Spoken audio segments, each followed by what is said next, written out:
আমরা সম্প্রতি একটি নিউজে দেখেছি যে ময়লার গন্ধেই মারা যাব, একজন বৃদ্ধ তিনি বলেছেন নারায়ণগঞ্জে অবস্থা এরকম যে ময়লার গন্ধেই মারা যাবে মানুষ, যে 8 বছর ধরে এনায়েতনগর ইউনিয়ন ও সিটি কর্পোরেশনের জায়গায় শহরের সব ময়লা এনে ফেলা হচ্ছে। সিদ্ধিরগঞ্জের কয়েকটি ওয়ার্ডের ময়লাও এখানে ফেলা হয়। 4-5 বছর আগে এলাকাবাসীর বাধার মুখে ময়লা ফেলা বন্ধ হয়েছিল, কিন্তু আবার ফেলা হচ্ছে। ভ্যান গাড়িতে করে ময়লা বহনকারীদের জিজ্ঞাসা করলে তারা বলেন এগুলো শহরের ময়লা, বৃষ্টি এলে তো সরে যাবেই। এই যে নারায়ণগঞ্জ বাসীদের দুর্ভোগ, ময়লার গন্ধেই তারা অসহায় এবং মরে যাওয়ার উপক্রম, আপনি সেখানকার এমপি হয়ে এর দায়িত্ব কিভাবে এড়িয়ে যাবেন?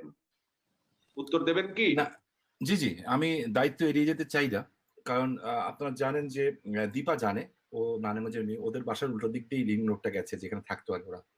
তো সেখানে একটা সময় এই ঠিক সিটি কর্পোরেশন থেকে প্রচুর ময়লার ডাম্পিং হতো। আমি অ্যাকচুয়ালি কারোর বিরুদ্ধে বলছি না, হ্যাঁ, ডাম্পিং হতো। এবং এটা হচ্ছে একটা সবচেয়ে ব্যস্ততম সড়ক, বাংলাদেশের সবচেয়ে ব্যস্ততম সড়ক। এখান দিয়ে প্রতিদিন আমার মনে হয় 8 থেকে 10 লাখ লোক যাতায়াত করে। তো সেখানে এত বড় ডাম্পিং হলো যে টু বি অনেস্টলি আমরা তো চলে যাই, গাড়িতে জানলা লাগানো আছে, এসি লাগানো আছে, হ্যাঁ, কিন্তু যাদের নাই 99% তো 90% লোকেরই নাই। তো আমি দেখেছি রাস্তার পাশে দাঁড়িয়ে অনেকে মানে নিজের কে কন্ট্রোল করতে পারেনি, হয়তো বমিও করে দিচ্ছে, এত গন্ধ ছিল জায়গাগুলো। এটা একটা অরুচিকর ব্যাপার। ঠিক তার অপোজিটই হচ্ছে খান সাহেব এম ওসমান আলী স্টেডিয়াম, আন্তর্জাতিক স্টেডিয়াম, ক্রিকেট স্টেডিয়াম, যেখানে ওয়ার্ল্ড কাপ ক্রিকেটটা হওয়ার কথা ছিল। এই গন্ধের কারণে আমি যখন ওনারা আসলেন, আমাদের ক্রিয়া যে আছে পাপন, আমার বন্ধু, মেম্বার অফ পার্লামেন্ট, হ্যাঁ, জিল্লুর রহমান সাহেবের সুপুত্র। তো আমি যখন ওয়ার্ল্ডের সব বড় বড় ক্রিকেটার আসছিলেন, আমি লজ্জায় তখন তাকে বলেছিলাম যে তুমি ওনাদেরকে গাড়ি করে নিয়ে এসো না, তুমি হেলিকপ্টার করে নিয়ে এসে স্টেডিয়ামে নামো, অন্তপক্ষে যাতে খেলাটা হয়। One of the best stadium, এটা আমি আমাদের আমলে করেছি, আমার দাদুর নামিয়ে হয়েছে এটা, খান শাহ ওসমান ইসলাম। তো বাট প্রবলেম হচ্ছে তো যে আমরা তো গন্ধ শুনতে শুনতে অভ্যস্ত হয়ে গেছি।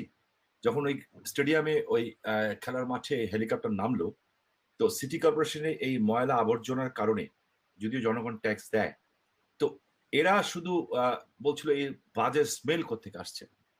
এবং তারপরে ওইখানে খেলাটার আমাদের হয়নি, আমাদের স্বপ্নটা পূরণ হয়নি, T20 যেটা হওয়ার কথা ছিল ওখানটা। এরপরে আমাদের মাননীয় পার্টির সাধারণ সম্পাদক জনাব ওবায়দুল কাদের সাহেব এক সময় নারায়ণগঞ্জ যান, এবং উনি দেখেন যেহেতু রোডস এন্ড হাইওয়েজ এর রাস্তা ওটার পাশে ছিল, এবং উনি প্রচন্ড ক্ষিপ্ত হন এবং বলেন এই ময়লাগুলিকে নিয়ে যারা ফেলেছে তাদের অফিসের সামনে ফেলে আসতে। ওরাই বলেছে এইভাবে তো সমাধান হবে না, বরঞ্চ এই জায়গাটা আপনি দেন ইউনিয়ন পরিষদকে দিয়ে দেন, আমরা দেখি এখানে কিছু করতে পারি কিনা, ফুলের বাগান ফুটাতে পারি কিনা। তো আমরা চেষ্টা করেছি, এবং ওখানে একটা চমৎকার পার্ক হয়েছে, নম পার্ক নাম, নাসিম ওসমান মেমোরিয়াল পার্ক।